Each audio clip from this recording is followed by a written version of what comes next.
Hi guys, in this video we will understand the very beautiful poem of Shelley. Let's discuss the summary of this poem in this video.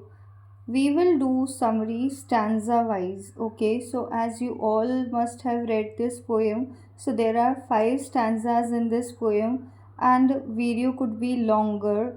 So here in this video I will discuss only 3 stanzas, first 3 stanzas, and then in the next video we will see the remaining two. Okay, so watch the video till end, and if you haven't subscribed the channel yet, do subscribe it. Okay, so without much ado, let's start. Introduction. Shelley's Ode to West Wind is one of the greatest of Shelley's poems. Okay, so it is one of the greatest poems of his collection. It is perhaps the most famous and artistically finished poem of Shelley. Okay, most famous poem it is, and artistically finished poem also. It was composed in the autumn of 1819 at Florence in Italy. So, where it was composed in Florence, and it is a place in Italy, and in the same in the year of 1819.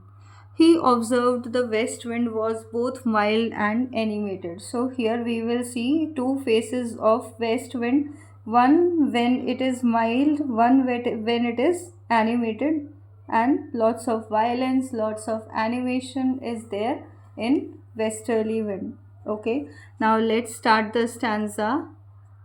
Stanza 1, effect on the earth. Okay, so the poem starts when he means Shelley talks about the effects of westerly winds on earth. Okay, so the poem begins with the effect of west wind on earth. The twofold characters are given. One is as a destroyer and other one is as a preserver, has been described in the poem. It drives away the dead leaves just as the magician drives the ghost. Okay, so magician drives the ghost and stays away from the ghost, from the sight of ghost, and that ways it is driving away the dead leaves and is thus a great destroyer. We can understand that through this way we can see the violent part or violence which is created by west wind. It also drives the seeds and buries them under the earth. So when the dead leaves are driven by west wind, so also the seeds and these are buried under the earth by west wind, where they lie protected all through winter like a dead body in the grave, and sprout in spring, filling the whole earth with new life. And now what happens? These seeds are now germinated. They rest quite a while in the time of winter like a dead body in the grave, and they sprout out in spring, and this gives the new life to earth, and everywhere we can see lots of vegetation. Okay, so this is the role of west wind here, and it is shown that two faces are there of west wind, one as a destroyer, second as a preserver. Okay, now so these are the, if these were the effects on the earth. Now let's see how were the influence on the sky of west wind. Okay, now the poet next describes the disturbance caused by the west wind when it sweeps through the sky. Okay, when it blows, it sweeps through the sky. What kind of disturbances are created? We will see.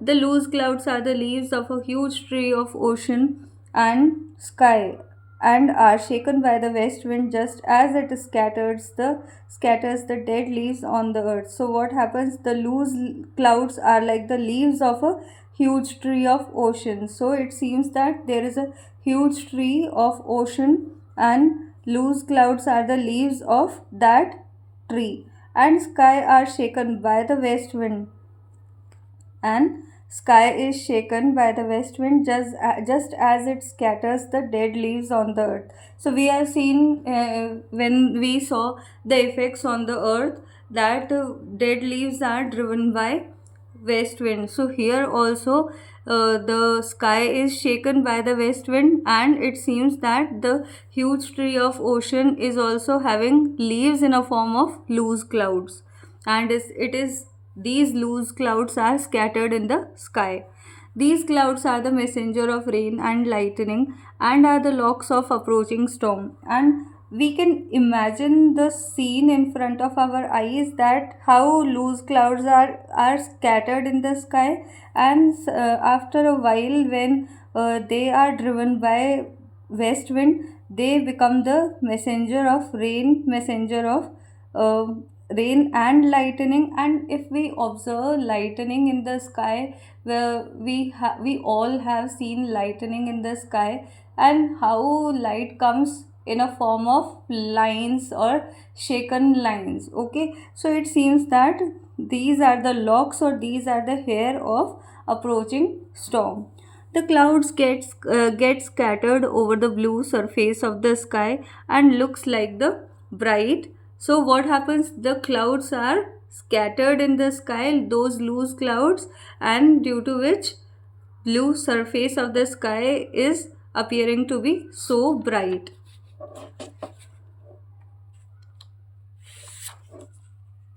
Now let's finish this second stanza.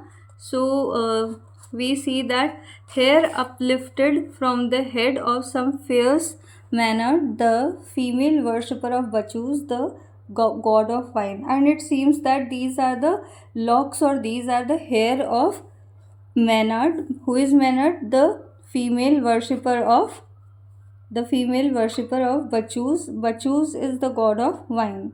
So now this fearful Maynard is appearing in the sky. Her head is there, and from that the locks are shown in the form of lightning. The poet looks upon the coming clouds like the funeral procession of the old year which is dead. Okay, now he is comparing the coming clouds or loose clouds like a funeral procession.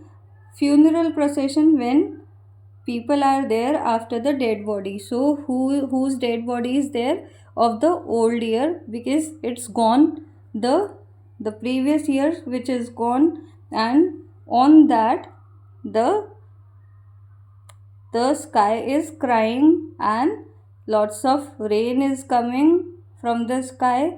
Those loose clouds are now coming on the sky in a form of rain.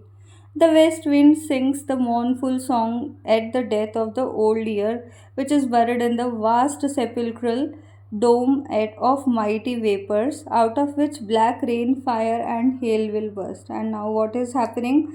The west wind is singing the mournful or sad song at the death of gone year, which is buried in the vast sepulchral. Sepulchral, that means a tomb or a holy dome of mighty vapors. And now the water or the drops of rain have turned out into vapor, out of which black rain, fire, and hail will burst. And due to that kind of rain, what is happening? Black rain is coming, fire is there in a form of lightning, and thunderstorm will burst out. So this is how west wind creates lots of destruction and disturbance when it comes to any particular part, and what are the effects on the sky. Now let's see the impact of the west wind on the ocean. In the third stanza, the effect of west wind on the blue Mediterranean Sea is described. Okay, so how it comes on the Mediterranean Sea, it is described in the third stanza. The sea is calm and it appears to be sleeping, lulled by the gentle motion of its currents. Okay, so what is there?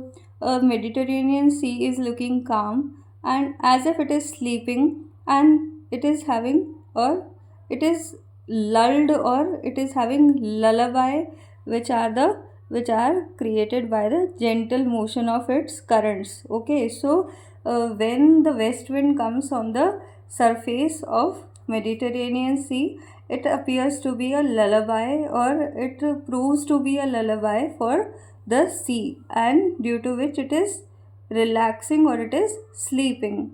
It is dreaming of its palaces and towers which once stood on its shores but which are now underwater. Okay, now this Mediterranean Sea is dreaming of its palaces and towers.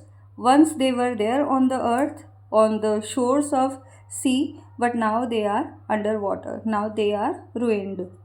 Under the water of the sea and on its bed, there is green moss and wildflowers. Okay, so lots of vegetation is there, green moss and wildflowers are there on its bed. They are so sweet and fragrant that the poet fails to describe them fully, and poet does not feel that he is able to describe the beauty and the sweetness of these flowers. Now when it blows over the Atlantic Ocean, the waves clean the surface to make furrows for the west wind to pass. Okay, so slight we can say flakes are being made so that the west wind can pass. So whenever we observe, we go to any seashore, we see how the waves are blown. So through that way it is giving a way to furrow, that means way or flakes for the west wind to pass. The submarine vegetation gets equally affected, and the underwater vegetation is also equally getting affected with the blow or with the uh, with the waves of west wind. The trees at the bottom of the sea start trembling at the sound of its approach and shed their leaves out of fear. And this is how the third stanza gets over, when underwater vegetation is equally affected by the waves of west wind. So we have seen the impact on earth, then we saw the uh, effects on after that we saw effects on sky, and now last in the third stanza we saw impacts on the ocean. So how it proved and what kind of effects are there of west wind through imagery, lots of imagery. We have seen how beautifully perceived this poem by P.B. Shelley. And in the next part I am going to discuss with you the remaining two stanzas. So share it with your friends, hit the like button if you have liked the video, and don't forget to go to or check out the description box for such kind of videos which are there for BA and MA students. Okay, that's it for this video. Thanks for watching. Bye bye.